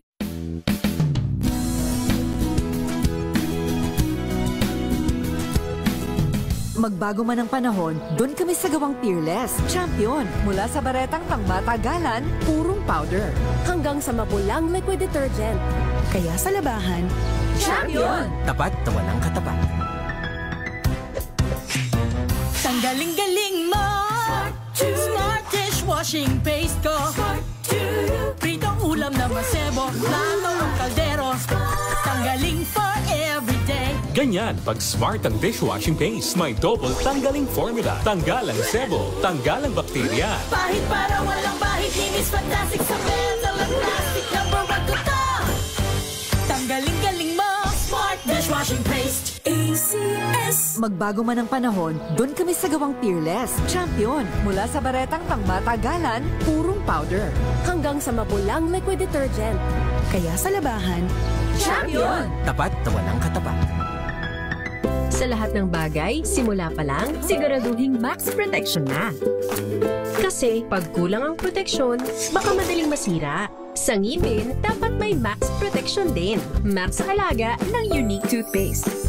With Max Protect Formula, help stop cavities before they start, while keeping breath fresh. Try Unique Maximum Fluoride Protection. Para max alaga, max protektado. ACS.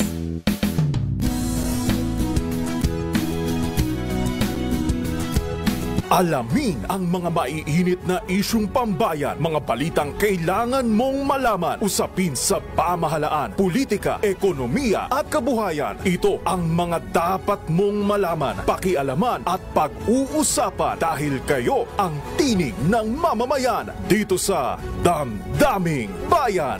Live sa DZRH Radio, DZRH TV at DZRH Digital. Kasama sinalakay Deo Macalma at Elaine Apit. Araw-araw, Lunes hanggang Biyernes. Damdaming Bayan.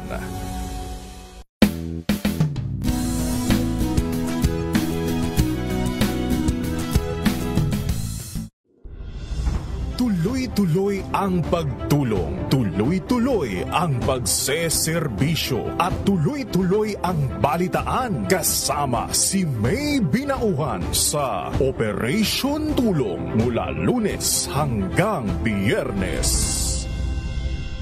Pagkain ng saging, epektibong paraan upang mabilis na makatulog sa gabi ayon sa pag-aaral. Mas pinatinding action-packed games, intense plays, updates sa mga latest happenings sa mundo ng sports, at mga kwento mula sa iba't ibang mukha ng mga atletang Pilipino. DZRH TV Match Point Season 3 tuwing Sabado, 12:30 ng tanghali sa DZRH TV. Pinakamagandang oras para mag-aral, alamin. Mas pinatapang na pagtatanong. Ultimately, Senator, you can say that there was no VIP treatment. Ay. Ayan, doon ho sa mga nag-aantabay, saan mamimigyan ng pera ngayon si Sherwin Alparo? Nandyan ho siya sa may Nabotas. Abangan nyo si Sherwin. Mahiwagang Tunog. 11,000, 11,000 po ang naghihintay na premyo sa Mahiwagang Tunog.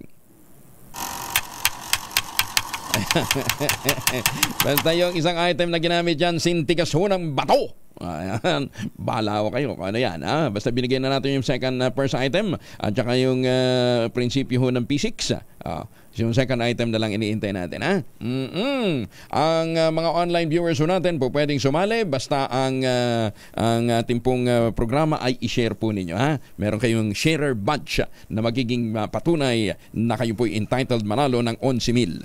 Whether kayo dito nasa Pilipinas o nasa abroad. Ayan, sali na ho kayo, padala nyo lang yung mga entries.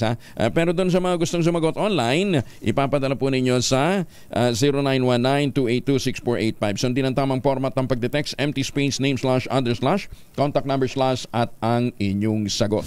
Maganda umaga, Pilipinas! Huwag ho tayo magpapastress dahil Monday, dapat gumising ho tayo ng masigla at buhay na buhay. Yan po naman ang biyaya sa atin ng Ultabayo. Ang kauna-unahang postbiotics food supplement na rekomendado ng mga doktor at rehistrado sa Food and Drug Administration. Ano bang ginagawa ng postbiotic?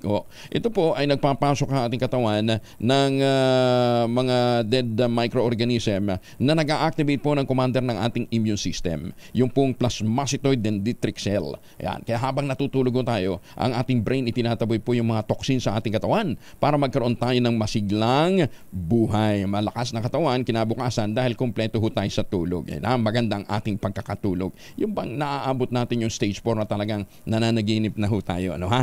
Magandang panaginip. Ayan. Para pagkagising natin, wow! Para kasi Het, Engineer Het, sasabihin niya, ang pogi ko ngayon. Siyempre, sabi naman ng salamin, noon pa. Ivan, uminom ka niyan, para gano'n din. Pagharap mo sa salamin, di ba? Uy, ang cute ko ngayon. Hindi pa sasagot sa lamin, hindi ka pa umiinom ng Ultrabayo. Ano pong gagawin mo ninyo? Siguraduhin lamang po ito na galing po sa Theoxis Health Ventures kung kayo order sa Lazada at Shopee. Available din po yan sa Mercury Drug Store, sa Amesco Drug, Passmed Pharmacy, John's Pharmacy at Curimed. Kung may mga concerns pa ho kayo, mag-text ho kayo sa 0917-110-6580. Lalong-lalo na ho yung mga may maintenance medicine at medyo may pag-aalanganin. May mga medical experts ho tayong nakastambay dyan para bigyan din ho kayo ng gamay. 0917-110-6580. Sa panahon po na stressful ang buhay, kinakailangan ho natin na matinding kaagapay tulad po ng Ultrabayo. Ang kauna-unahang postbiotic food supplement na rekomendado ng mga doktor, rehistrado sa Food and Drug Administration. Maganda umaga, Pilipinas! Ano kaya ang kape na gawa ng AI? Marunong bang manlasa ang robot? Di ba? Alam ko ang mga robot nahahalal. Alamin natin detalye mula kay Giselle Ricaport, RH15. Giselle, good morning. Kuyang Angel, good morning. Sa gitna nga ng paglaganap ng artificial intelligence, naglungsad ang isang artisan roastery sa Finland ng AI-generated blend. Tinawag ito ng Helsinki-based Kappa Roastery sa Vantihamn bilang iconic. Isa itong mixture ng kape na ginawa ng artificial intelligence gamit yung 4 na klase ng coffee bean imbes na 2 o 3 lang na karaniwang ginagamit. In-input ng coffee roastery sa AI ang lahat ng description ng iba't ibang klase ng kanilang kape at saka inatasan yung AI na gumawa ng bago at exciting na blend. Gamit ng AI sa paggawa ng coffee blend ang mga coffee bean ng Brazil, Colombia, Ethiopia at Guatemala. Ang AI rin ang gumawa ng coffee package label at inilarawan nito ang lasa bilang iconic at well-balanced ng tamis at hinog na prutas. Matapos ang unang test roasting at blind testing, hindi na kailangan pa ng human adjustment sa coffee blend na gawa ng artificial intelligence. Para sa kauna-unahan sa Pilipinas, DZRH, Giselle Ricaport, yes, Kayang Ijel. Ano mas masarap, Sam's Coffee o yan? Hindi ko pa nga ito natitikman pero surprising daw ko yung Angel Parang hindi na daw kailangan ng tulong o ng kahit na anong adjustment ng mga barista. Yun nga lang, ang pangamba, baka mapalitan sila kung gano'n. Pero babalik ko yung tanong, anong mas masarap, Sam's Coffee o yung kaping yan na gawa ng AI? Parang hindi ka makasagot. Sam's Coffee naman. Siyempre, libre. Doon tayo sa libre. Thank you, Giselle. Maraming salamat. Balik sa'yo, Kuya Angel. Oo naman. Hindi ko na rin matanda ng lasa ng Sam's Coffee. Ano? Ay, teka muna si Dr. Nathaniel Servando ng Pag-asa. Kasama na natin. Sir Nat, magandang umaga po sa inyo. Kumusta ho kayo? Magandang umaga po, Sir Angelo, at sa lahat ng ating mga listeners. Oo. May LPA na inaasahan tayo sa Mindanao. Tapos last week, tuloy din yung may mga malalakas ding mga pag-ulan. Ano yun, Sir Nat? Actually, tama po. May access of trough or trough ng low pressure area doon sa may southern part of Mindanao. Bagamat itong low pressure area ay malabong maging bagyo ito. At ito ang nagbibigay ng mga pag-ulan sa ibang bahagi ng Mindanao. Ano yun? Particularly sa southern part ng Mindanao. Hindi siya pwedeng itaboy papunta dito sa baka meron tayong technology, taboy papuntang Luzon, Visayas yan. Kulang ng ulan doon. Oo nga po sana. Hindi lamang kakulangan ng ulan, kung hindi mataas ang ating temperature at heat index. Yun nga. Subalit, nakikita po namin na umiiral pa rin ang access ng ridge or high pressure area dito sa may northern part ng Luzon. Kaya inasa natin na generally fair ang weather dito sa Kalakhang Luzon area. Pero yung mga pag-ulan na yun sa Mindanao, magtutuloy-tuloy ho ba yan, Doc? Actually, pansamantala lang po lamang yan. Nakikita naman in the next few days ay talagang hihina na rin ang epekto ng access or draft ng LPA. Oo. Teka muna, hindi pala talaga pwede basta-basta ka mag ano to, 'di ba? Artificial rain, ano ha? Kamukha nung totoo ba 'yun? Yung sa UAE daw, nag-cloud seeding sila kaya tumindi yung yung pagbaha na nangyari sa kanila. Is that true? Actually po, kung pagbabasihan natin ang statement ng sa UAE, denied na nagkaroon po sila ng cloud seeding. Namin na kaibigan po tayo na nagtatrabaho doon. At sa ngayon, kung ititingnan natin na isa sa mga options ay to conduct cloud seeding, I don't think na it will be successful considering na wala po tayong nakikitang masyadong seedable clouds na maring mag-produce ng reasonable amount of rainfall. Tsaka hindi din naman natin siguradong tatama sa lupa kung sakasakali, di ba? Yes po. Isa pa yun. Although kung mag-produce man siya ng rain, kahit doon sa mga bulabundoking lugar, at least makakatulong dahil kung ito ay dadaloy sa ating mga dams, in particular dito sa Luzon, makakatulong din po sa atin. Tapos yung ang problema, saan pupunta yung yung nag-evaporate na tubig, Doc? Actually, yung what do you mean yung precipitation natin? What happens to our precipitation? Di ba kasi nag-evaporate yung tubig pagka mainit? So, saan pupunta yun? Actually, kung prevailing ang convection, ang tinatawag ng convection upward movement, so it will enhance precipitation. Kaya lang sa mga weather situation like may iral yung high pressure area, sinusuppress niya ang evaporation, kaya hindi namumuo ng reasonable amount of clouds. Or kung meron man, these clouds are not producing enough precipitation. Ito yung na-observe natin during the months of April maging hanggang mid of May. Okay. Halos cloudless ang situation. Okay. Teka muna, may pahabol lang ako. So yung nakausap ninyong mga weather specialist mga eksperto sa sa weather sa UAE, ano daw ang dahilan nun? Talagang epekto ng global warming?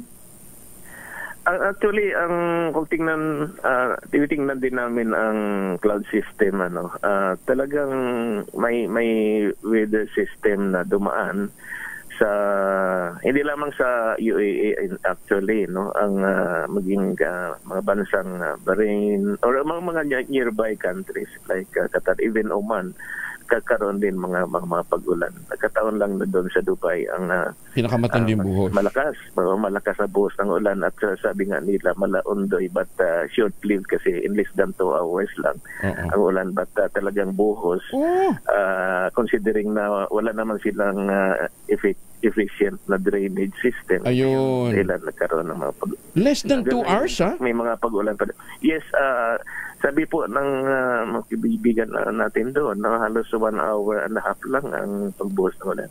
Wow! So, drainage system ang kanilang naging problema. Hindi, tsaka walang tatakbuhan din talaga yung tubig dahil flatland sila. Imagine, Sir Angelo, ang normal na rainfall nila for April ay 10 mm lang, but umabot ng 254 in a day. So, just imagine ang mahihirapan talaga. Okay. Sige. Doc, thank you ha. Ingat po kayo. Maraming salamat. Maraming salamat Sir Angelo, and again magandang umaga po sa ating lahat. Okay, si Dr. Nathaniel Zerbando, ang administrador po naman ng Pag-asa. Yan. Kaya kinakailangan ho talaga, di ba? Wala silang effective na drainage system. Dito naman sa atin, pagka umulan, sanay tayo sa ulan, kaya lang hindi rin ho na sasalo. Kaya dapat ho talaga yung mga bundok ho natin, ibalik na ho natin yung sigla. Magtanim na ho tayo ng mga puno. Para hindi nasasayang yung tubig ulan. Maganda umaga, Pilipinas! Tangkilikin po natin ang gawang atin katulad ho ng produkto ng mga magnaniyog dyan po sa lalawigan ng Quezon. Sa tulong nga po ni Dr. Helen Tan, yung mga magnaniyog na dati umaasa sa kopra. Aba ngayon, mga MSMEs na para mapanumbalik ho nila ang sigla ng mga bundok. Nagtanim ho sila ng mga kakao sa ilalim po ng mga nyugan at yun po ang pre-process para maging tangerine chocolate. May mahigit 10 variants din po yan na available sa tangerine-chocolate.ph at ang mga raw materials na ginamit galing din po sa ani ng mga magsasaka. Kaya tangkilikin po natin ang gawa ng ating pong mga magmaniyog, ng ating mga magsasaka. Available po yan sa 0919-095-5935. Ang tangerine chocolate po, sabi nga po ni Dr. Helen Tan, ay isang proudly Philippine-made product. Taste local but made global. Hindi. Made local but taste global. Baliktad. Sinuportahan ho yan ng Department of Trade and Industry, ng Department of Agriculture at ngayon nga po ay patuloy na isinusulong ng lokal na pamahalaan ng lalawigan ng Quezon. Sabi po ni Dr. Helen Tan, sino magmamalasakit sa Pilipino kundi ang kapwa Pilipino? Maganda umaga, Pilipinas! Bukod sa pagtaas o fluctuation ho sa halaga ng gasolina, ano pang impact sa atin ito pong nangyayaring geopolitical crisis ngayon sa iba't ibang panig ng mundo? Pag-uusapan natin yan kasama ang Chief Economist ng Rizal Commercial Banking Corporation, si Ginoong Michael Ricaport. Oras muna sa buong kapuluan, alas 5:35. Ang balitang ito ay hatid sa Pilipinas! Buti na lang hindi gumanti ng malawakan ng Israel doon sa pambubombang ginawa sa kanila ng Iran. Ano yung mangyayari ho dito ho sa geopolitical crisis na ito sa maraming panig po ng mundo? Kasama na natin ngayon ang Chief Economist ng Rizal Commercial Banking Corporation, si Ginoong Michael Ricaport. Sir Mike, magandang umaga po sa inyo. Magandang umaga po, Angelo, at sa inyo po mga taga-subaybay po. Oo. Parang globally, hindi pa masyadong matindi yung impact. Ano yun? Dahil sa diplomatic moves. Kaya lang, ang US nangako, dadagdagan ng ayuda doon sa Ukraine at saka sa Israel. So, hanggang kailan tong ganitong parang normal pa rin ang ating nararamdaman, Sir Mike? Well, yung nangyari ko kasi well, yan. Nagsimula po kasi yun mula po April 1. No? Okay. Doon po nagsimula yung tensions na yung allegedly yung airstrike doon sa embahada ng Iran. Doon sa yung embahada ng Iran kasi nagkaroon po ng airstrike doon. Tapos doon po nagsimula yung tension allegedly by Israel. Tapos yun, after that, biglang nagkaroon po ng sinyalis baka mag-retaliate daw po yung Iran, tapos nangyari naman po. Tapos, yun, April 13, yun po, yung more than 300 na drones, mga missiles. Although, yun, 99% naman po ng mga yun, na-foil naman po. Hindi po nakarating sa Israel. Gawa nga po doon sa yung Israel, pati yung ally. Pinagtulungan po nila na i-defend po, no? Yung naging implikasyon po kasi niyan, tapos after few days, sabi naman ng Israel, magkakaroon daw po ng response doon, no? Hanggang sa natuloy nga po ng Biyernes na allegedly meron daw pong drone strikes sa parts of yung parte ng Iran na may facility na yung nuclear facility, pero sabi naman Iranian media na safe naman daw po, no? So, ganito po yung naging implikasyon, no? Yung nagkaroon po ng volatility sa oil prices. Although yung oil prices naman po ay bumaba ng $2. Pagka last week, bago po nagsimula yung 300 na drones, na missiles from Iran. Kasi first time po yun at presidente. Yung langis po nasa $85. No? Tapos, the previous week, it was $86. So, medyo stable lang po yung presyo ng langis. May konting fluctuation. Tapos, ito po ngayon, yung huli po, nasa $83 na po. Mas mababa pa po ng $2 kumpara po nung previous week. Kaya, yun po yung leading indicator po kasi langis. Kasi nag-aangkat po tayo ng langis. Pero noong Biyernes ng umaga, umakyat po yan to Bayas-Hayas sa may $3 din po yan, nag-86. Pero kahit papano, bumaba din naman po kaagad to $80. So, ayun po yung importante po from the point of view of the Philippines kasi yung epekto po ng presyo ng langis. No? Pero syempre, nagkaroon po ng konting epekto rin sa financial markets natin. Yung stock market, medyo bumaba. Tapos yung yung exchange rate din. Kumbaga, buong mundo, tumaas din po yung dolyar. Parang sa atin po, no? Yung dollar peso natin, the highest in more than 17 months or since November of 2022. No? Nagsarado po sa 57.65. Kumbaga, since the start of the year, tumaas na po yung dolyar ng mga $4. So, yun po yung mararamdaman natin lahat kasi marami po tayong inaangkat na ini-import. So, mas nagiging mahal po kaagad yung pag-import since the start of the year by about 4%. So, dagdag po yun sa babayaran natin. Yung mga ini-import po natin ng ibang produkto, bukod pa po sa langis. So, yun po, magkakaroon po ng konti pagtaas sa importation cost. Kasi malakas po mag-import yung Pilipinas at magdadagdag din po yun sa ibang presyo ng bilihin, lalo na po yung mga imported, pati some uptick in overall inflation. So, yun po yung epekto po sa financial market. Sir Mike, hanggang kailan nga? Itong, at least ngayon, hindi natin masyadong ramdam yung impact. At saka, busy tayo sa politika dito sa Pilipinas eh.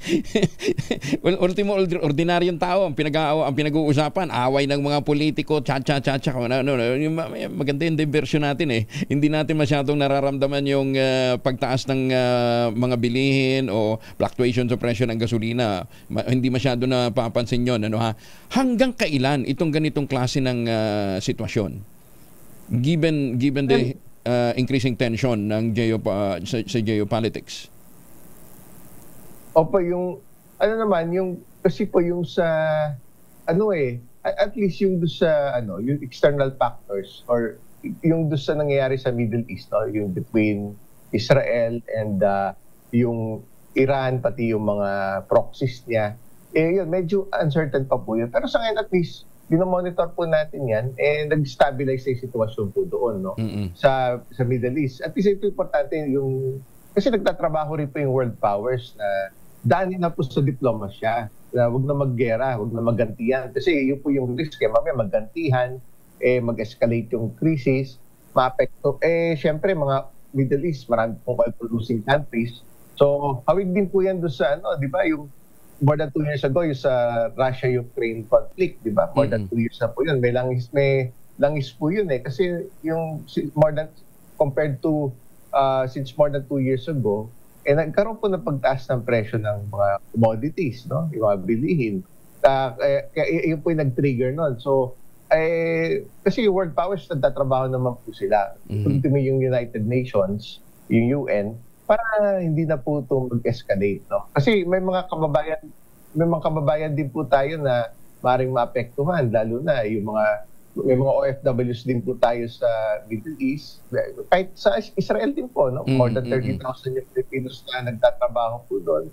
So baka rin, di ba? Tulad yan, medyo bumagal po yung turismo doon kasi marami po tayong kababayan na medyo yung apektuhan din po yung kabuhayan. Pag ganyan, yung malakas din po yung negosyo nila sa turismo, doon sa region na yun.